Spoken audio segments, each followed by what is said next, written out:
Chuck Wenthold, why does Jefferson matter to you? Well, it's a place that I've been now here for going on 31 years. So I've lived here longer than I lived anywhere else, actually, than even where I grew up. So, it's that hometown feeling of being involved in the community and seeing things that you've done or been a part of and continue on over the years and try to help better the community some.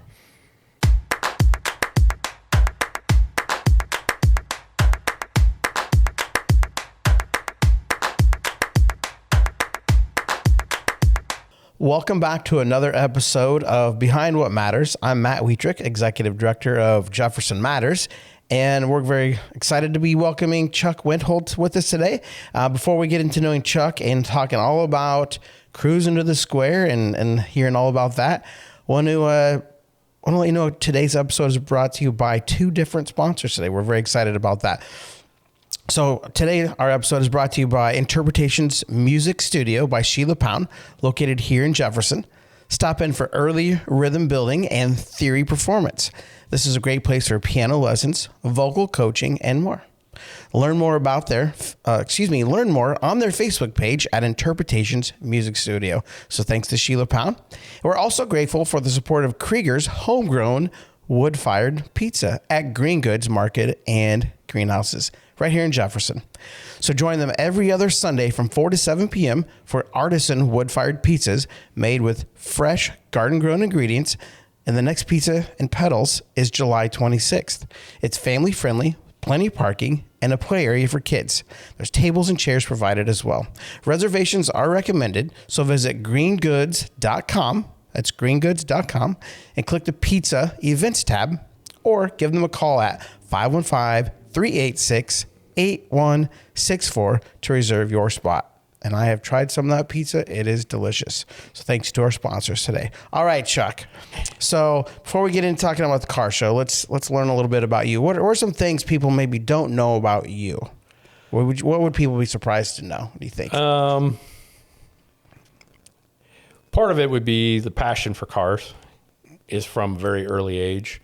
My dad at one time was a mechanic, and, we went to car shows, learned that stuff from a very early age and have enjoyed that ever since. So it's something that's kind of stuck with me all these times.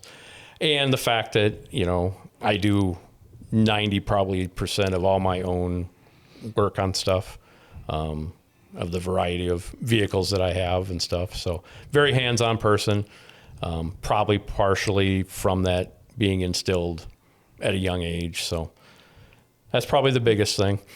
Nice. So you are can fix a lot of things type of guy. The jack of all trades. Yeah, excellent. Maybe not the master of none of them, but the jack of all trades. You can make it work. And I'm usually the one, if somebody's looking for tools or something, I'm the one that's probably got it. So you're a good friend to have. I'm a tool fanatic. You're a good friend to have. That's right. Yes. Okay. So you've spent your career working in the public sector per se, in education, and now serving Greene County in different ways. So what is it that's kept you in roles that are really kind of giving back and being a forward-facing employee in Greene County? Well, I think that, the education side, that was kind of something coming through school and taking a lot of the industrial tech classes when I was in high school. Very much fortunate for my two instructors there who really kind of said, hey, this is an area that I think you would really excel in. Between that and, high school football coach, kind of also pushing on the side of teaching and, getting into that part of it and really enjoying it. Being able to teach the hands-on skills that I enjoyed so much, to, future generations learning those things. And now with working with Greene County, just, still working with people, but dealing with the environment and between the septics and wells that we deal with and zoning, just, working with the people of Greene County and trying to better improve, the different aspects that are environmental related. That's great.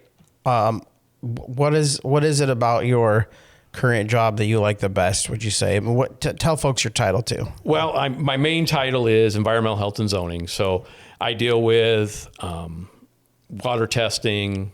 When somebody wants a new well, I work with the well drillers on placement and septic of replacing or new construction, figuring out what they need. And again, placement, because those have their regulations between them of things like that. But basically it's, being out and working with people and, trying to make everything the best that we can do. Or in the case of, we have quite a few older acreages, working with them.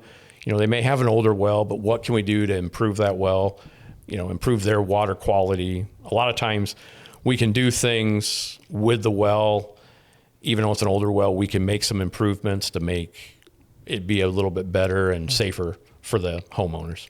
I think we could probably have you on another podcast talking about this, and it's very interesting. And certainly, water quality is a big topic these days. And living where we live, it's been a topic for a while and continues to be so. So we'll file that away for a future podcast. Well, let's talk about one of your big passions of this car show and classic cars and whatnot.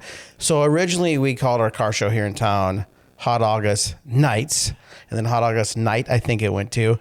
And then now we call it Cruisin to the Square. Do you want to touch on that real quick about the evolution of the name? Well, the name, a little bit of the problem with the name was it is a registered trademark. Hot August Nights is a registered trademark of Reno, Nevada, because they have a week-long car show in August.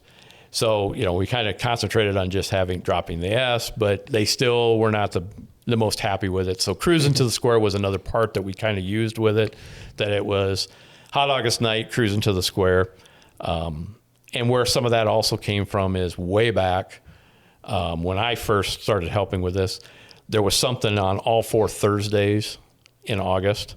The Town and Country Band might have played one Thursday, and they had a barbecue sponsored by one of the organizations in town. But one of them was the pep rally, and then one of them was the car show. And kind of the car show is kind of the main one. It's been the mainstay. The other things have kind of come in and out over the years, but that's kind of what has stayed with it over the years. And it's just a really good event to promote Jefferson itself, and family-friendly event, and bringing in a lot of people from outside the community. How did you first get involved?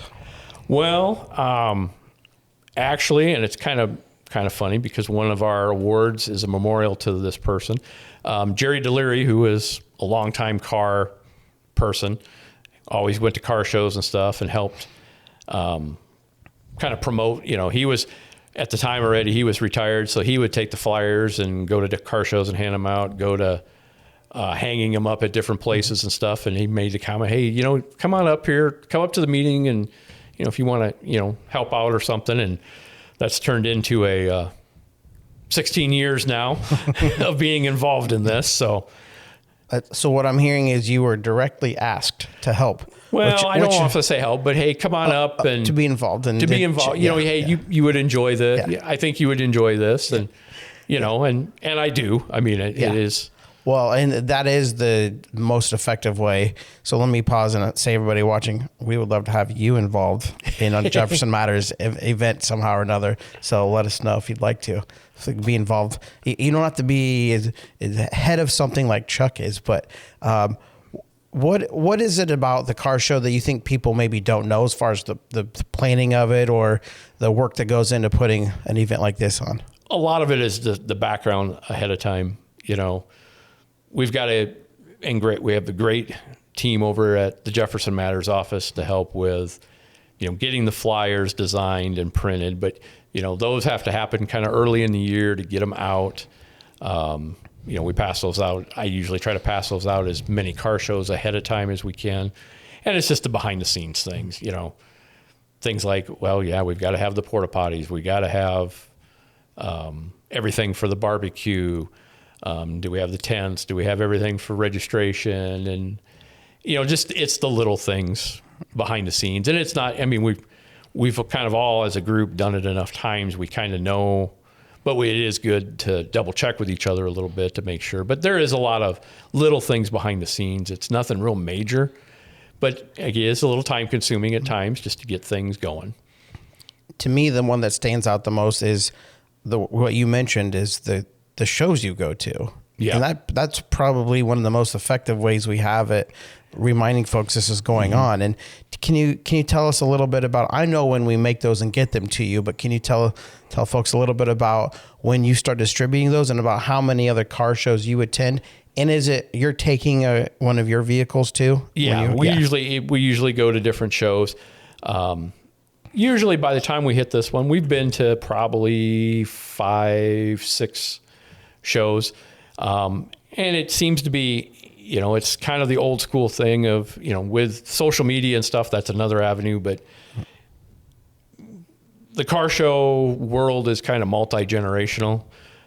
You still have some that, they're not on Facebook, they're not on the internet, they're reluctant to do that kind of stuff. So, still handing out flyers at local shows is still a very good method of getting people to see what's going on and what we have coming. But the social media works too really well. So, it's a combination of that. Sure. And I can attest to what you're saying about the different ways people get involved. We have it's free to register for the show. We still have folks every year that will call us to register over the phone. So it's either one of us in the office, oftentimes it's Kevin, pulls up the registration, just fills it in for him on the phone. So we're happy to do all that. Or occasionally, we'll have printed ones on for the day of and all that kind of stuff. So to that point, you said 16 years you've been doing this. And what changes, if any, really, have you noticed that the show, seeing the evolution of it anyway, or what are some changes over the 16 years? I think over the, when this first started, it was basically, a laid back, and it still is a very laid back compared to some of them. But over the years, we've added some things in the past, it was just a award, and again, the other unique thing that we have is, like you said, it's a free registration, and but with our sponsorship, we're able to give a T-shirt to each participant, which is a little bit unusual. Not a lot of shows do that. They may charge a fee and you get a T-shirt or something, but with the great sponsorship we have from the different businesses in the area, that's kind of a unique thing that we have.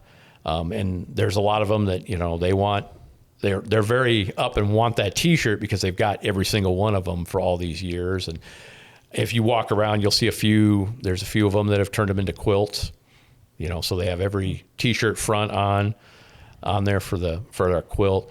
And that's probably a biggie, and just how it's grown, because way back, kind of the very first couple of years, it was one side of the square, and now we've grown to being around all four sides of the square. Plus we go down every street, at least a half a block, if not more.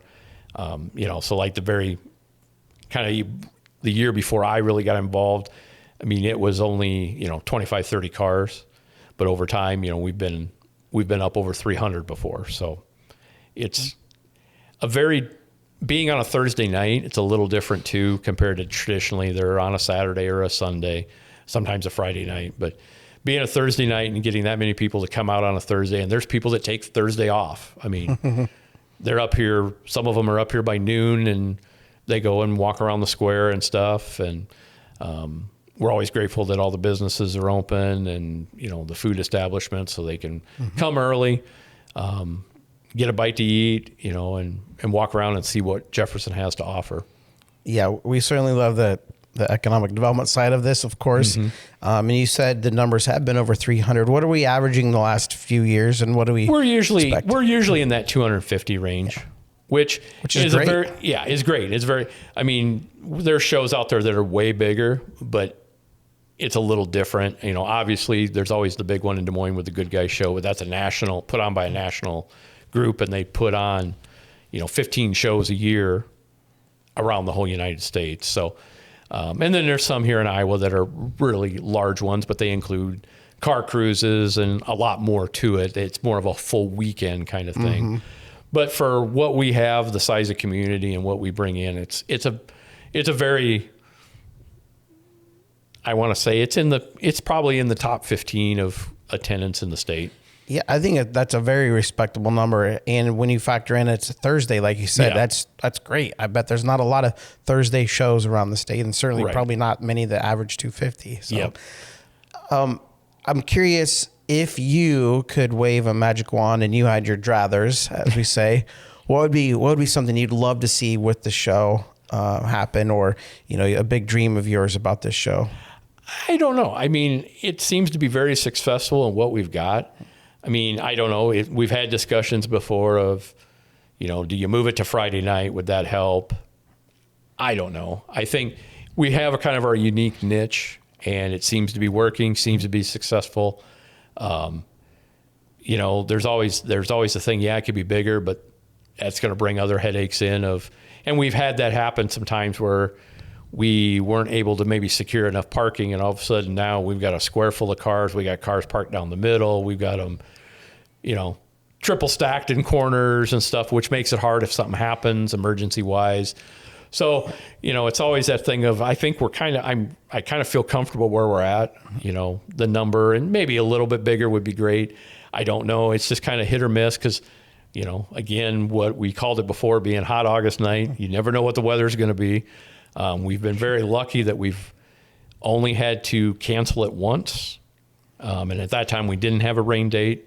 So we had 1 year that we did have to cancel, and it was probably a good thing because about the time the show would have started, it was hailing, thunderstorm. Not good for classic cars. Hail and classic cars do not mix with all the money and passion that's gone into those. So good call on that. But you're right. Overall, overwhelmingly been very favorable. I think it should be worth noting that the work you put into lining up sponsorships is a big effort people wouldn't think about either, to be able to allow the free shirts, which you said, it may not seem like a big deal to everybody, but folks who attend love that. And do you want to talk about the shirt design? Because I think that's pretty cool. Yeah. And we do something a little unique with the shirt design, kind of a combination of things. Usually we put at least one of the winners from the previous year on the shirt. And then in the last few years, we've also had vehicles owned by some of our car enthusiasts that have passed away the last few years. So we've kind of had that combination. So we have some memorial awards that we have named after people. Some of them are ones that have been very supportive, either whether they've helped with this event along the way or just been very supportive of the event. And we've recognized them. We a lot of times will have their family pick that award winner. So that's kind of another unique thing.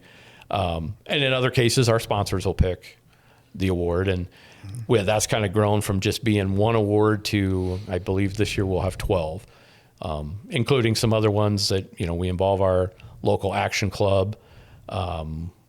We have the kids pick. And we do some unique things with those too. We did this now last year. We'll do it again this year, that on the kids pick, once they pick their car and bring up their slip, they'll get a Hot Wheels. They'll get to choose a Hot Wheels car to take home with them. So, just really little fun things like that to try to get every generation involved.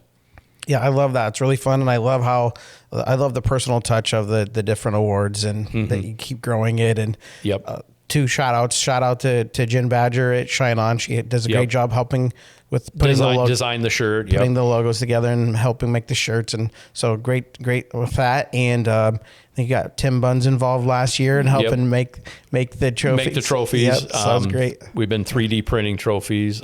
This year's will be a little unique again. It's actually how do I want to say it? Larger than life spark plug. It's about a spark plug that stands about 20, 22 inches tall. Awesome. But then we'll work with Ogren's Custom Graphics. They'll take the graphic that Jen makes. That'll go on the plug, and then we'll have, what the award is and who sponsored it. So awesome. They're unique.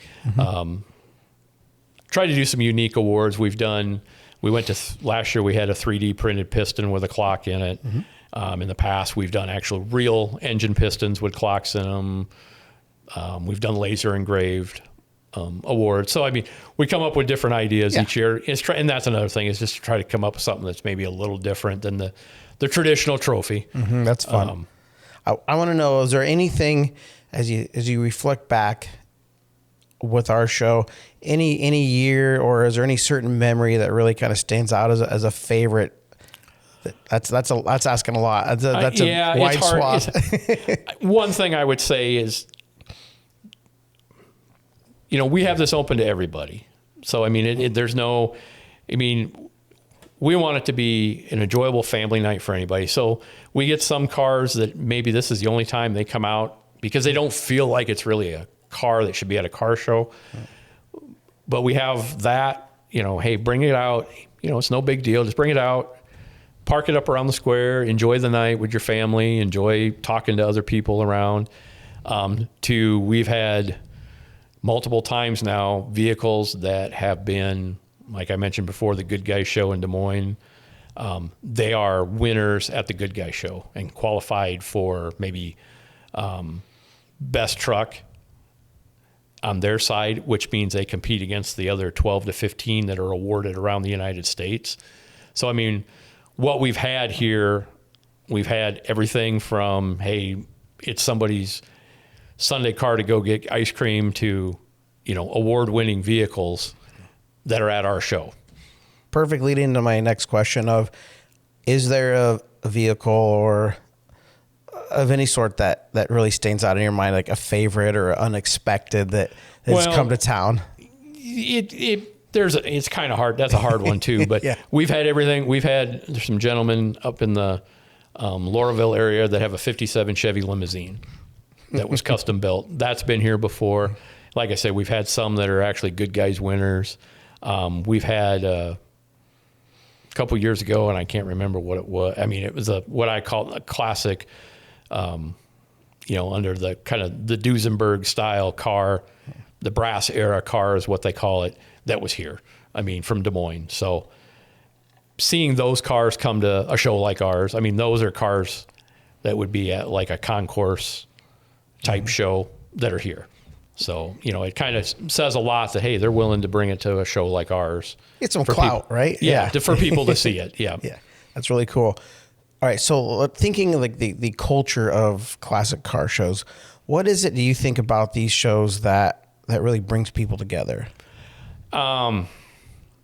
Generational. A lot of the older people that come, reminisce about, I had that vehicle, or my brother had that, or I grew up, my parents had a vehicle like that, and they're communicating that to a younger generation, or they're talking to that owner and saying, I had one.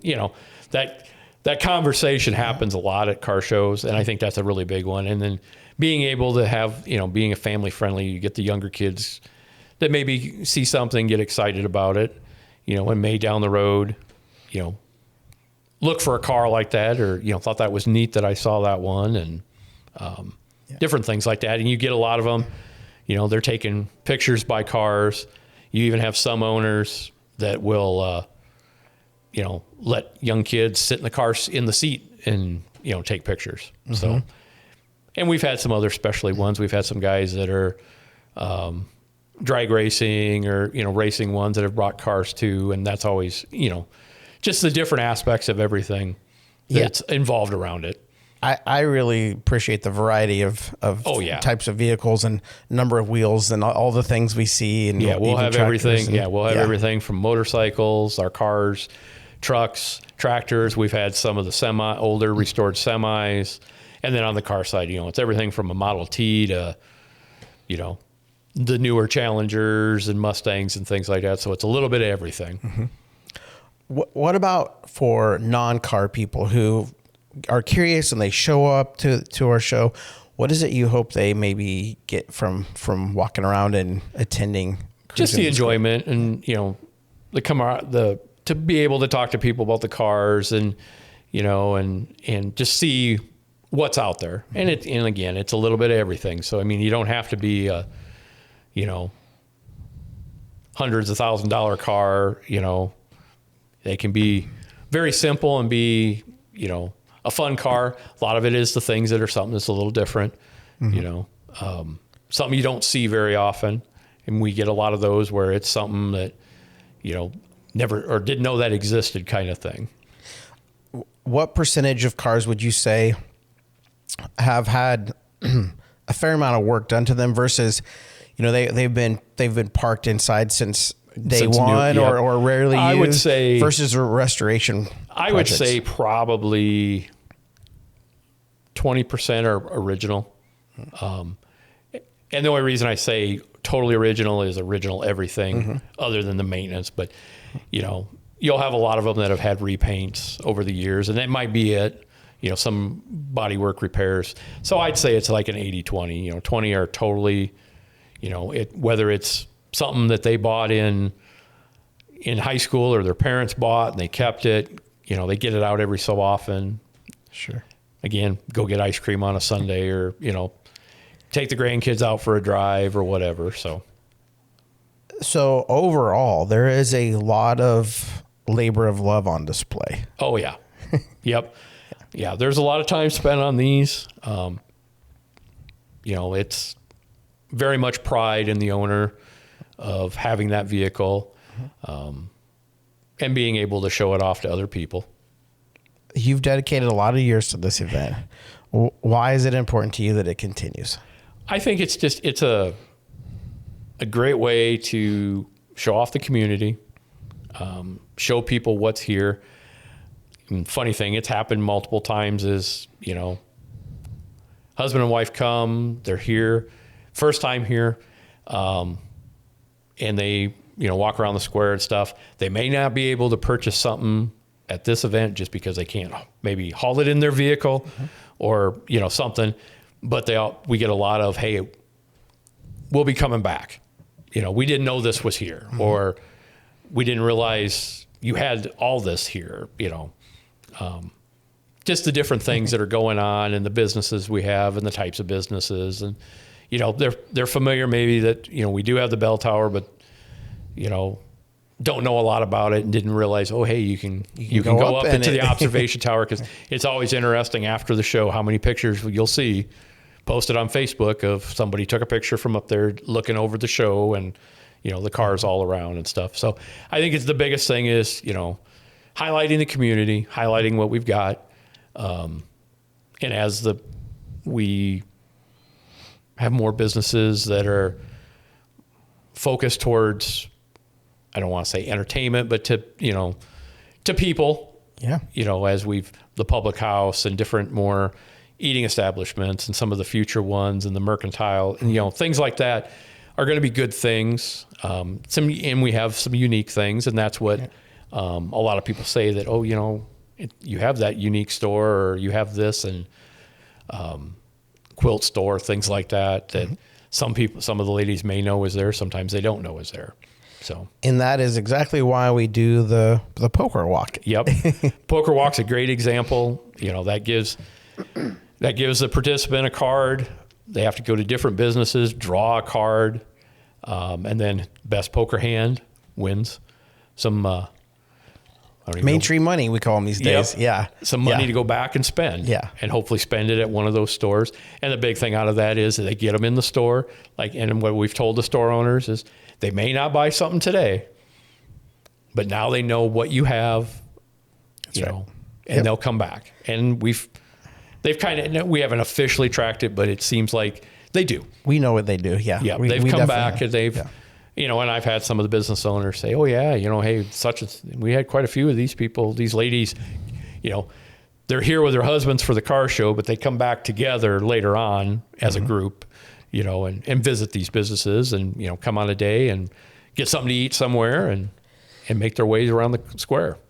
Have you made any friends through this process, whether it's our show or others? I mean, do you have lifelong friends? There's a whole other, my Facebook friend list is kind of, it's family, local friends. And then there's a list that, who's that? Well, that's a car show, person. And it is bad too, because I can go to a car show and talk to somebody and whoever I'm with will say, well, who was that? Well, the old joke is they drive this car, but I can't tell you his name. Yeah, that's great. You know them by their vehicle, not always remember their name. So. That's fair. Yeah. And that's always been my joke when a lot of times when I go to Good Guys in Des Moines, I'll go multiple days, because the first day I tried to do a loop around and I get, I'm stopped talking to different people that I know from, whether it's through different car clubs or shows or something. And the first day I don't seem to really see a lot. I end up talking to too many people, and then it's the second and third day actually looking at cars. Sure. I think, your your great personality and seeing folks like that at the different shows. Really, you're a great ambassador for Jefferson. I mean, you really are, and it makes a big difference in getting people here to our show. I know. Well, so kudos on that. It's good to hear that, and thank you. Yeah, of course. So what is it on that note? Then what does it feel like when you see friends and family that come back to our show? This is one they get on their calendar, and it's important for them. How's that feel for you as one of the big organizers? Yeah, you feel like you've been successful in it, that they enjoyed their time here, they want to come back, they want to come each year, and it's kind of funny because there's some that will have reservations, groups that'll make reservations because nothing against having our barbecue, which is a great thing too, but they want, that's the one time a year they come for the Chinese restaurant. Sure. And that's, it's always neat to see that, and there's a few of them that they go and eat at the A&W because there's not very many of those left in the state of Iowa. Especially the standalones. Yeah. Yep. So, that's some unique things that we have. Yeah. And that's a great point. I mean, we have a meal to sell and that helps with the fundraising side of this, and to keep it going, but there's enough people at these events for everybody to do well. So we're really happy. We help people right on site have food, but we know the local establishments are going to have a nice evening as well, and love that part of it. And there's some that, hey, it's pizza or whatever. They have their traditions, they come and they've already made their reservations possibly, or when they get here, they go over and say, hey, can we have a table ready at such or whatever. Sure. So it's always neat to see that. Like I say, some that come for, maybe to shop at a certain store because they are far enough away. They don't quite get here as often as they want. So but it's very unique in that way. All right. Two questions then about this year's event. Is there anything you're really looking forward to about this event for this year? And if someone's never been, what would you tell them to expect? If they've never been here before, it's just, I don't want to say you're going to be overwhelmed, but just you're going to see a little bit of everything. You're going to see a lot of vehicles, be able to talk to a lot of people, very laid back atmosphere. Like I say, I always say with our judging, it's what that particular person liked on that day. So, we have vehicles, like I say, we have some that are good guys winner. They may not win the award here because, that person just didn't feel that vehicle right now. And, we've added some more awards. So we cover a lot of different bases. A couple of them we're going to add this year. One of them it's a memorial award, but will be, when we talk about restoration, the work was done by the individual themselves. Mm-hmm. The majority of the work. Yeah, got it. So it'll be kind of what we call a home built. Versus taking it to a professional shop. Right. Yeah.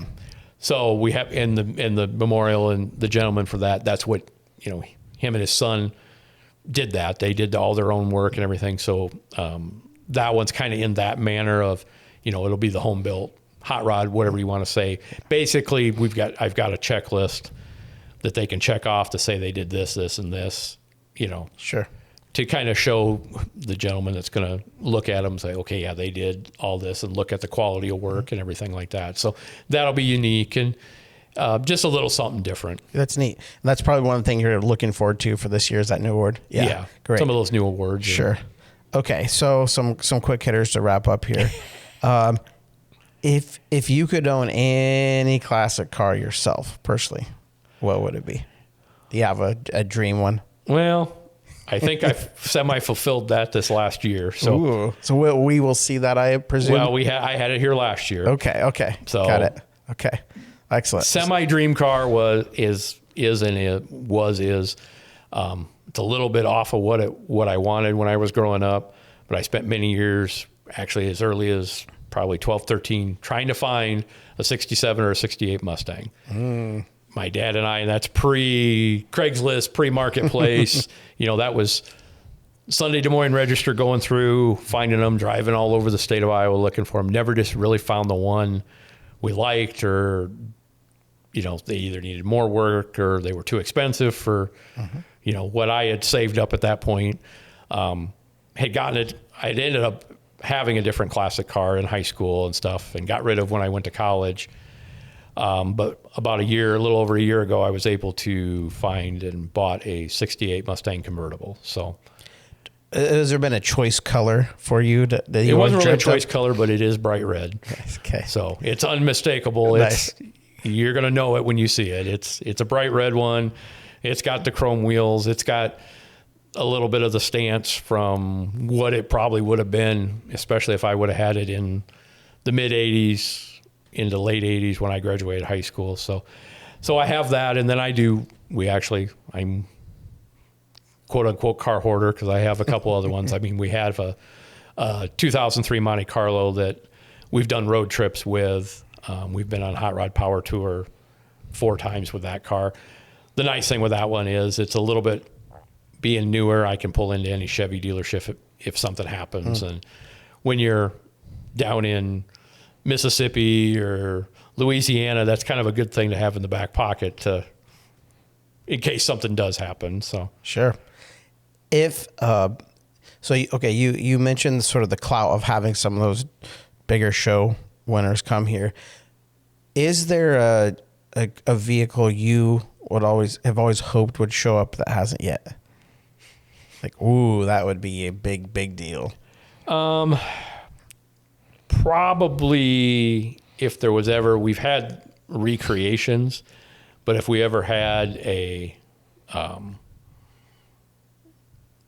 Shelby Cobra, a true Shelby Cobra original, would be kind of one of those, because that's quite the expensive car. So, and they're out there because I've seen them, but they're a little maybe more reluctant on where they take those. Got it.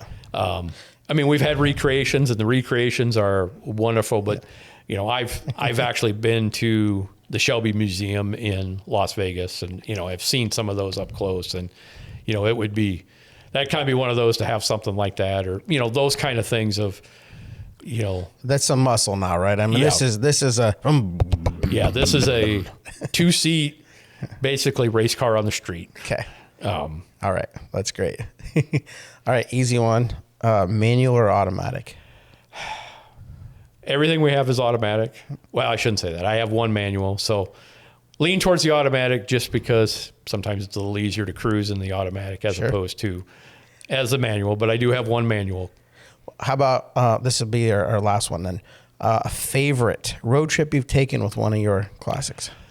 Doing the Hot Rod Power Tour, being that our 2003 Monte Carlo is a Jeff Gordon NASCAR edition. The last Power Tour we did in 2019, we were at Charlotte Motor Speedway, Martinsville Speedway, Bristol Motor Speedway. Actually got to drive on the track at Bristol Motor Speedway. So that car has actually been to about 20 different NASCAR tracks, one way or another, whether it's been Power Tour or stopping along the way. So those are kind of fun. And we did the whole thing in Charlotte. We went, that's the base for most of NASCAR. Went to all the shops, took pictures everywhere. We actually have the car picture in front of Hendrick Motorsports, which was where Jeff Gordon drove for and is the vice president now. So a lot of that, being able to being able to visit those areas and take those pictures has kind of been a unique. So that's probably the favorite trip. We have done a little bit of Route 66 before, so that's kind of one to do more of that someday.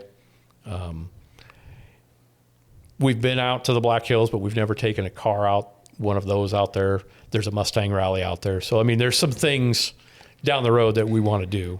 I sense that your retirement will not be boring. Yeah. One of these days. Yeah, we're coming up with ideas.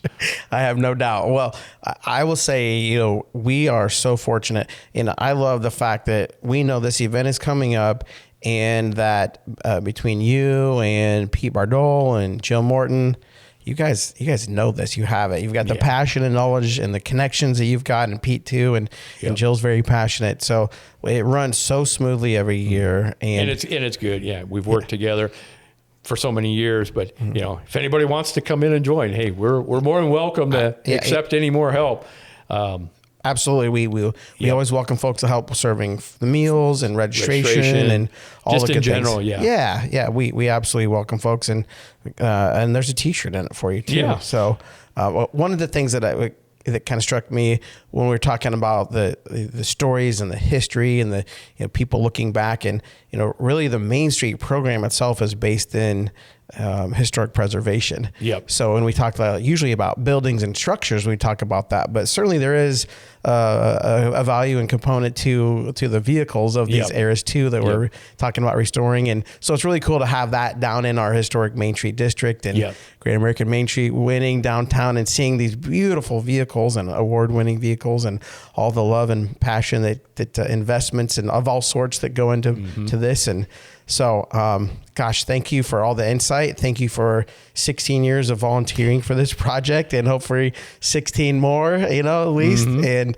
we're excited about it. Can you remind us of the date of this year's event, Chuck? Well, it's always the second Thursday in August, so that should be the 13th this year, I believe. I think that's correct. I always just remember it as the second Thursday. It's easier just to... second Thursday in August. It's always the second Thursday, and that helps out for everybody to remember that, hey, you could start registering, for next year's event. Basically, not too long after, we'll have it opened up. So that way they remember and they can get it done right away.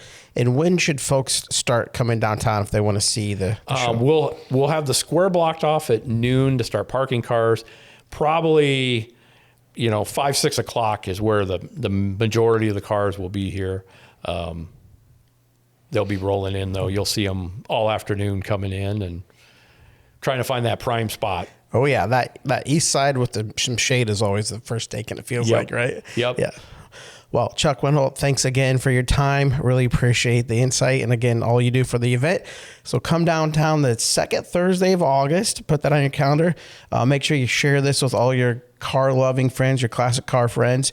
And again, thank you to Interpretations Music Studio and Krieger's Homegrown Wood-Fired Pizza for sponsoring this episode. And thank you for tuning in to figure out why classic cars and cruising to the square matter here in Jefferson. Thanks for watching. See you next time.